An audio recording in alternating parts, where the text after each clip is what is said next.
Okay, today we're going to discuss Act 5, Scene 2, and this is when the play ends. So I want to go over a couple of things. When we start the scene, we see Hamlet and Horatio talking, and Hamlet is telling Horatio what happened when he was on his way to England with Rosencrantz and Guildenstern. If you have a book, this is on like pages 117, 118, 119. So basically he's telling Horatio that he found out that Claudius's plan was to have him killed when he got to England. And so he's able to find the letter that he sent, that he was sending to England. And so he changes it, and he still has his father's seal. So it looks just like the seal that Claudius would have had. And so he is able to change the letter and basically says that whoever delivers the letter is the one who needs to be killed, and so that is Rosencrantz and Guildenstern. So Rosencrantz and Guildenstern are dead, and Horatio, he's just asking him here, how was it sealed? And he said, well, I had my father's seal, and that's how I was able to seal it. And Hamlet doesn't feel bad about sending them to their death. He says, they are not near my conscience. Their defeat does by their own insinuation grow. Basically, like, they had it coming because of what they were doing, working for Claudius. And so now Hamlet has been challenged to a duel with Laertes. Hamlet's also trying to figure out how he's going to kill his uncle, because he still has not done that yet.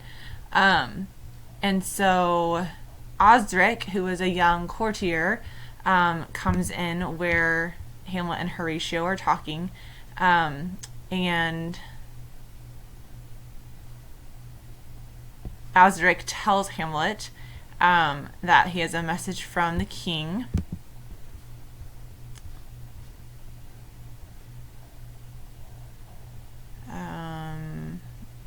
Basically telling that the king has placed a large bet on Hamlet, that he will win the duel, even though the king has made this plan that Laertes is supposed to kill Hamlet. And so he basically tells him there's someone named Laertes who's recently come to court, and he is going to battle you in a duel. And Osric calls him a wonderful gentleman, kind of like the ideal gentleman. Hamlet says, your description of him doesn't detract from his good qualities, though I know that trying to list them all would make your head spin, and even so you wouldn't be able to keep up with him. So let's see.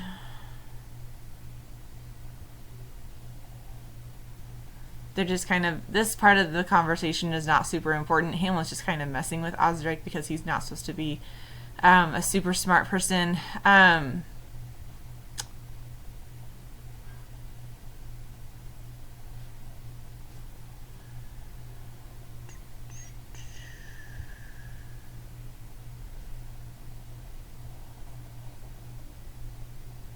Osric tells Hamlet here that Osric knows that Hamlet knows something excellent about how excellent Laertes is. I don't really know like the purpose of this part of the scene. It's just kind of there. I don't think it serves like this huge existential purpose. It's just kind of there to like move the scene along and basically get ready for the duel with Laertes. Talking about what weapon Laertes is going to use, the rapier and the dagger. And the king has bet 6 Barbary horses and prepared 6 French rapiers and daggers with all their accessories. Again, they're just kind of like messing with Osric here. Oh goodness. Okay.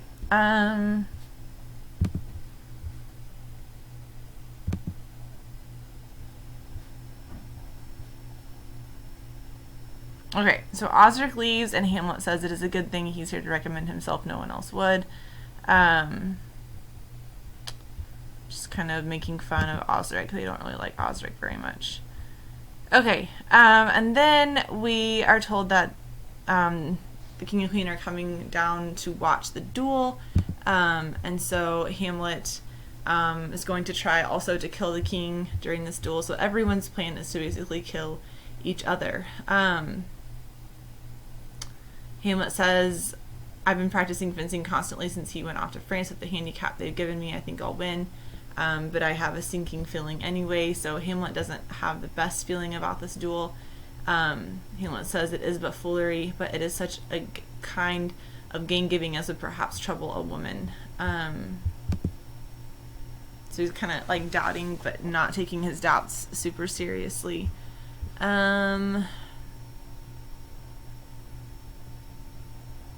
Hamlet says, I defy superstitions. Like, I don't really give them any, I don't really believe them at all. So basically he's just, since nobody knows anything about what he leaves behind, then what does it mean to leave early? Like, if he's gonna die, he's gonna die.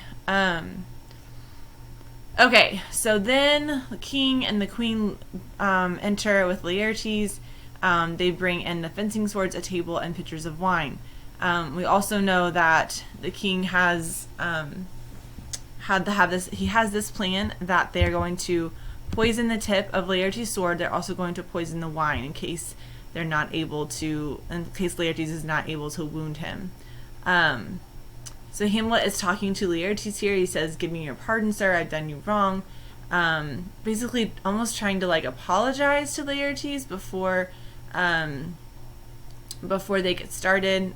And he basically tells him, like, I don't know if it wasn't me that did it, it was my madness that acted like this, so I'm sorry that I had to act like this. So Hamlet's almost admitting to us here that he wasn't completely mad all along. He just appeared to be mad, which goes back to that idea of appearance versus reality, that he was appearing to be mad to try to enact his plot to kill his uncle, and it never really turned out the way he wanted it to. And he basically tells him, sir, with this audience as witness, let me declare that I am as innocent of premeditated evil against you as I would be if I had happened to shoot an arrow over my house and accidentally hit my brother. So basically telling him, I didn't kill your father and I didn't hurt your sister.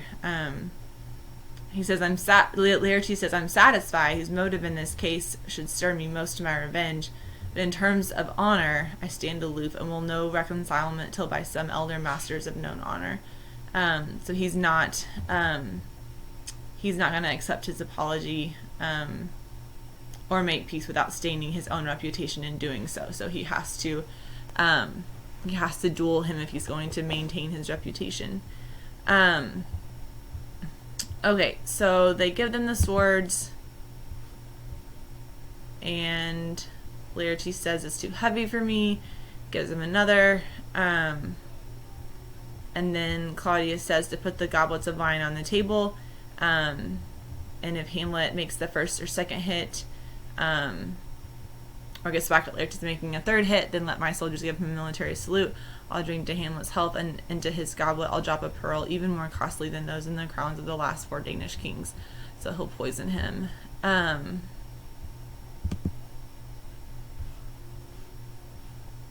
Okay, so basically they're just talking about the fight on stage. So as the dialogue continues, they're just talking about it would have been a hit here and a hit there, and you can't really have like a full drawn out battle, and you can't completely just stop talking during a play. And so they're adding in different things about, it's obviously a hit, judgment, no it wasn't. So they just keep adding those in.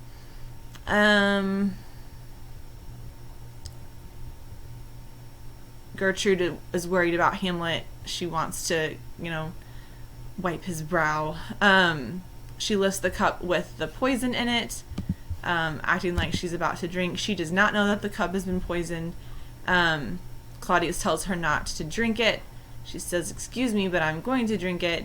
And it was the poison cup, so it's too late. And a little bit later, Hamlet and Laertes are still fighting. Okay, this is important here. So Laertes wounds Hamlet, and then in a scuffle, they somehow change swords. And remember that Laertes has the poisonous sword, And so then Hamlet also wounds Laertes. So they've both been wounded by the poisoned sword, or the poisoned rapier. And then Gertrude collapses because she drank the poisoned wine. Both fencers are bleeding. Laertes says, "I've been killed by my own treachery." The queen is not doing well. She also dies. Or she dies first. And then Laertes, Osric says, "We've been betrayed," and Laertes says, "It's here. I'm the one who betrayed you. The foul plan backfired on me. Here I lie and will never get up again. Your mother's been poisoned. I can't speak anymore. The king's to blame." So he blames it on the king. Hamlet figures out the blade is poisoned, and so then he also stabs the king. He wounds Claudius with the poisoned sword. Claudius had only been hurt, not killed. Hamlet says, "Here, thou incestuous murderous damned Dane, drink off this potion. Is thy union here? Follow my mother." So Hamlet stabs him with the poisoned sword, also makes him drink the poisoned wine, and Claudius dies. Laertes says he is justly served. "It is a poison tempered by himself. Exchange forgiveness with me, noble Hamlet. Mine and my father's death come not upon thee, nor thine on me." So basically, Laertes does not hold Hamlet responsible for him or his father's death, and Laertes is not responsible for Hamlet's death, because the king was behind it. So basically, Hamlet begins to tell Horatio, "I'm dying." He says, "Report me and my cause aright to the unsatisfied." So Hamlet basically tells Horatio, "I want you to tell the people what happened, what the whole story was, so that they will know the truth." And Horatio is about to also drink the poison cup because he is so upset, but he does not. Hamlet says, "If you love me, let go of it. I'll get it from you." So he takes the cup from Horatio, and makes him promise to tell the story. Young Fortinbras at this point has come back from Poland, and the ambassadors from England are also back. So the ambassadors that they sent to England with the ship with Rosencrantz and Guildenstern and Hamlet are back. Hamlet again is talking about how the poison is overpowering him, and he thinks that Fortinbras will win the election of the Danish crown, that Fortinbras would be the new king of Denmark, and then Hamlet dies. And Horatio is upset, and then Fortinbras and the ambassadors from England come in. Fortinbras wants to know what is happening with all of the death, and Horatio says that he wants to take the bodies and put them up on a high stage, so people can know what happened, that he can tell them about, says, of carnal, bloody, and unnatural acts, of accidental judgments, casual slaughters, of deaths put on by cunning and forced cause. So he wants to tell the people what happened, and Fortinbras agrees that they should take especially Hamlet's body and put it up on a high place for people to see. And then that is the end. So the scene 2 is long, Act 5 scene 2 is long, but it is showing us kind of the consequences of Hamlet not making up his mind. And I always think back to the video that John Green does in his Crash Course Literature for Hamlet, and he talks about how this is a very human thing to do. What Hamlet does here is that he doesn't make up his mind. He doesn't know what to do, and that's a very human characteristic, that sometimes we just don't know what to do. And so we have, the queen is killed by a poison cup that she doesn't know about, and then we have Laertes, who the sword is switched, and he's killed by his own poison. The king is also killed by his own poison. Hamlet makes the king drink the poisoned wine, and so the only person left, like, that we start the play with, is Horatio. So everyone dies. Rosencrantz and Guildenstern, Polonius, Ophelia, Laertes, the king, the queen, and old King Hamlet. Everyone's dead, including and then also Hamlet. So it is sad, but we also have to wonder, like, is this Shakespeare's like kind of sick and twisted